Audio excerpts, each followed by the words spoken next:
Hi folks, it's a beautiful day, it's nice and sunny.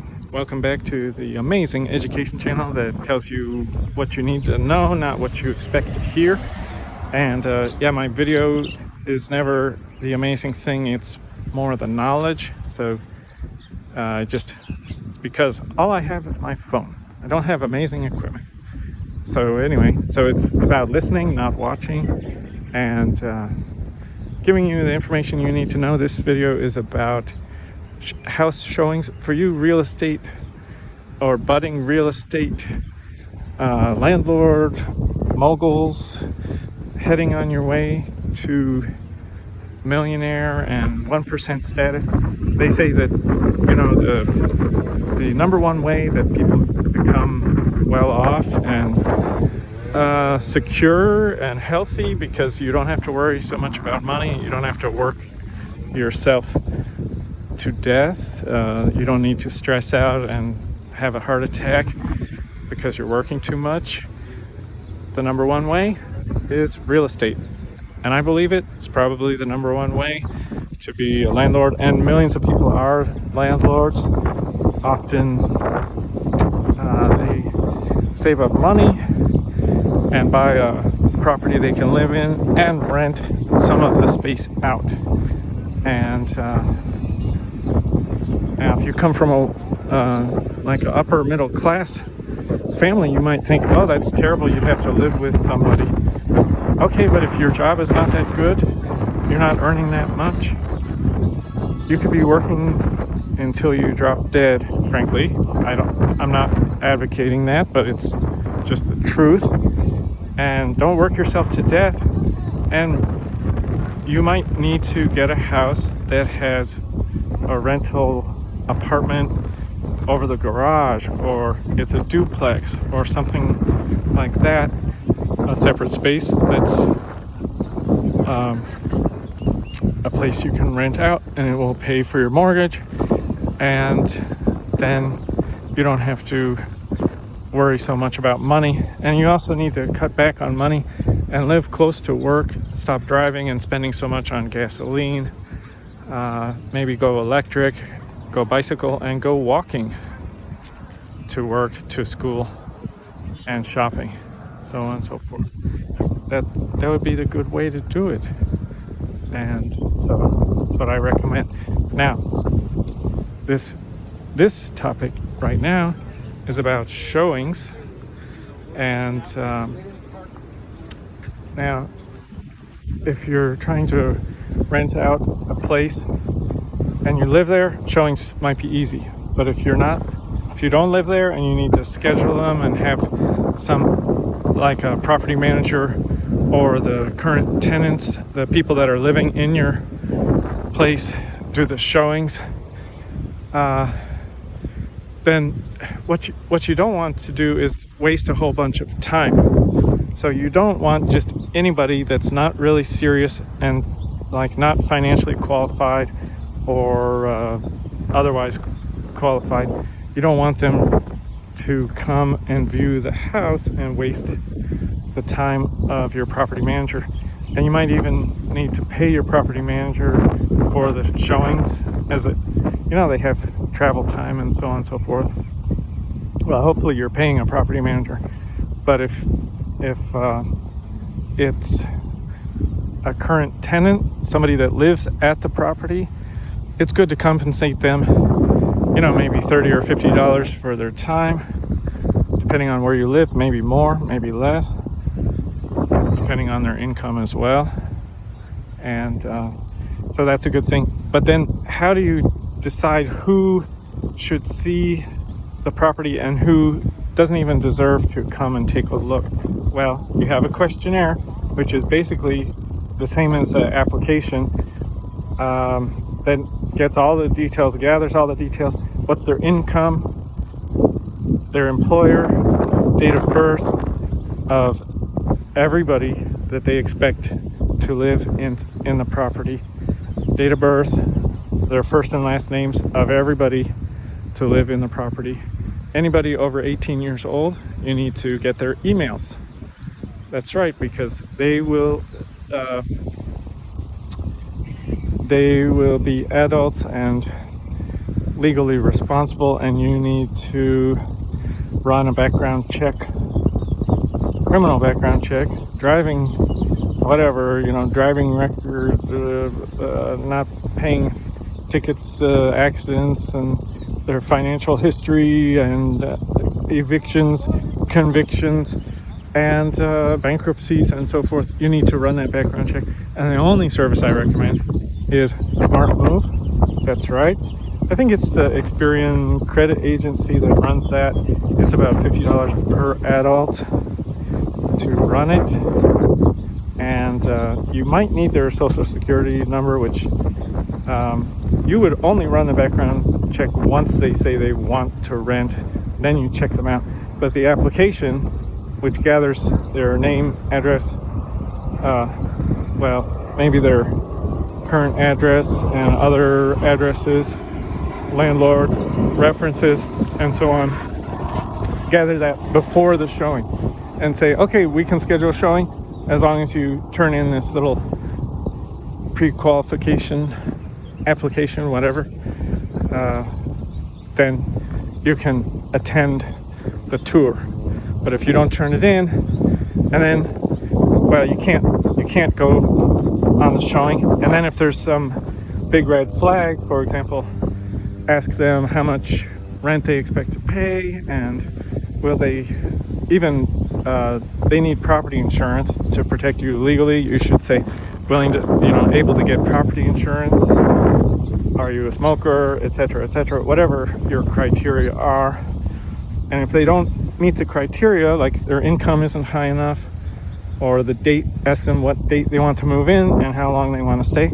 If those don't match your needs, there you go. Then they don't get to see the house, and they won't waste your time and won't waste their time.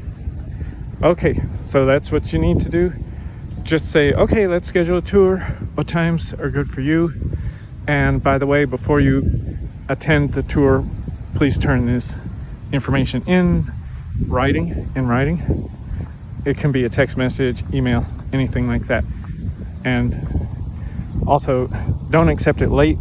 Like, they show up for the tour and yes, here's the information at the time or right after the tour. That's a red flag, because you tell them ahead of time, turn this information in, say the day before the tour, 24 hours before the tour. And then if they don't do that, then they're going to be late on paying the rent. They're going to be, these are problem people. They can't follow simple directions. And so, whatever you want to do, 12 hours before the tour, they have to turn in the information. Whatever, just set your criteria, be strict. Now, if you're not good at being strict, then you should not be a landlord. Frankly, you have to be like an adult that requires people to do what they say. Otherwise, you're going to run into problems.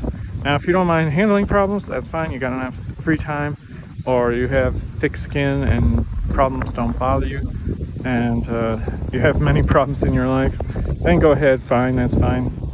You can be wishy-washy if that's your style, and then just deal with all the problems that come up all the time. That's fine. You can do that. This is just recommendation. It's not financial advice. I'm not a financial advisor. It's for educational entertainment purposes only, based on my experience, where I've had virtually no big issues renting out rental home, like a single family style home. No major problems, no late payments other than like a day or two because they forgot it was the new month. So like 1 day, 2 days into the month, they paid the rent. I didn't have to remind them, they just remembered. But you can be generous and friendly. I'm not saying be mean, but just be strict and have your lease be very specific and be strict enforcing all the things in your lease. For example, if you have a no smoking property and you can choose, like you could have it only indoors, like no smoking indoors, and you could allow smoking outdoors.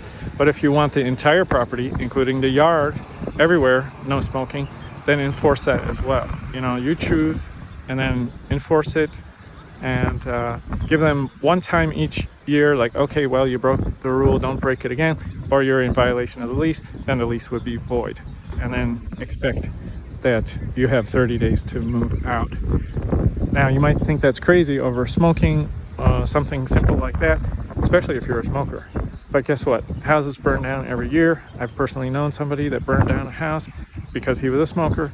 When smokers smoke indoors, and then they sometimes they burn incense, they burn furniture, and these days furniture is basically, it's petrochemical, plastic, derivative, whatever, and somebody has about 3 minutes to get out of a property, get out of a house before they could die. 3 minutes, maybe 4 minutes. And you know, it's not like the old days where you had 20 minutes, whatever, long warning, and you could get you know, get your valuables out of the house. It's not like that anymore, because the furniture is now, and including the carpet, is often, it's plastic, it's oil based, crude oil, plastic product, and so it's very dangerous. So smoking, yes, be strict with that, and that's an important thing, because you know, it's very expensive to replace an entire house. Very expensive. Have smoke detectors in every room. Every room. Have it inspected. Follow the rules. Enforce the lease. And when they break the lease, if it's more than once a year, they break the rule again, and that's it. And you know, then you move to showings. It's like, okay, you know, we're showing the house. You are to be gone in 30 days, and guess what? We give you 24 hours notice for each showing, and yeah, they can be unhappy and discourage renters, but you can just tell the potential new renters, well, it's because they broke the lease, and so they might be rude, and it's a bad situation. So if you're strict on all the details ahead of time, then you avoid these bad situations, and you don't have the problem, and you let them know, like, okay, you know, if this happens again, then your lease would be void, and just let them know. And then you're enforcing it because it's your legal obligation as a rental landlord. Your legal obligation, that's what you're supposed to do, is enforce the lease. And the lease is not just to protect the house, but to protect the neighborhood as well. You know, stop noise violations, fires, and so on. Protect the property values, etc., etc. Okay, good ideas to follow. If you're not a strict person, as I said before, you will have troubles and problems, and you need some expert help. I'm not an expert. I'm not a real estate agent. I'm certified home inspector, but that doesn't mean anything. Do your own research. I'm just a YouTube guy, but get a real financial advisor and other experts. And be careful, and good luck. And hopefully you're on your way to having a more free time to exercise, eat healthy, be healthy, and stop driving around so much, and don't spend so much time sitting down. Okay, to your health. Bye now.